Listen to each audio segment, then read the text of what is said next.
जागा आता 70 पैकी 65 जागा आता 68 जागांचे कल हाती आलेले आहेत आणि यामध्ये पुन्हा एकदा भाजपने मुसंडी मारलेली आहे। 42 जागांवर भाजपने आघाडी घेतलेली आहे, तर आपनी 29 जागांवर सध्या आघाडी घेतली आहे। काँग्रेसनी 2 जागांवरची आघाडी टिकवून ठेवलेली आहे। त्यामुळे अगदी सुरुवातीचे कल आहेत, प्रचंड वेगाने आकडे वर खाली होताना दिसत आहेत। गणेश, पुन्हा एकदा जिथून आपण सुरुवात केली होती त्याच टप्प्यावर आता पुन्हा एकदा चित्र आलेलं आहे। भाजप 42 आणि आप 22।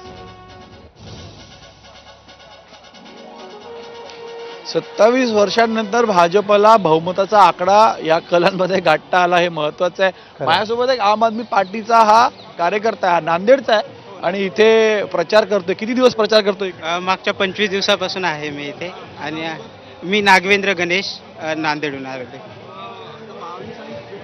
तर प्रचाराचा फायदा झाला नाही। आता तर पोस्टल बॅलेटची मोजणी झाली। आता जशा जशा मतपेट्या उघडतील आणि आम आदमी पार्टीचा जो बेस वोट आहे त्याच्यामध्ये बहुमत भेटून कुठे प्रचाराला गेलास? मी बऱ्याच विविध तर सुरुवातीच्या कलांमध्ये आपण बघतो आहोत की भाजपनी आता 42 जागांवर आघाडी घेतलेली आहे, आपनं 23 जागांवर आघाडी घेतलेली आहे। सुरुवातीच्या कलांमध्ये भाजपनं बहुमताचा आकडा ओलांडलेला आहे आणि जसं आत्ताच आपण म्हणत होतो की अनेक वर्षांनी भाजपनी सुरुवातीच्या कलांमध्ये का असेना बहुमताचा आकडा पार केल्याचं चित्र आहे। भाजपने 42 जागांवर तर आपनं 23 जागांवर आघाडी घेतलेली आहे। आम आदमी पक्षाचे जे 3 प्रमुख उमेदवार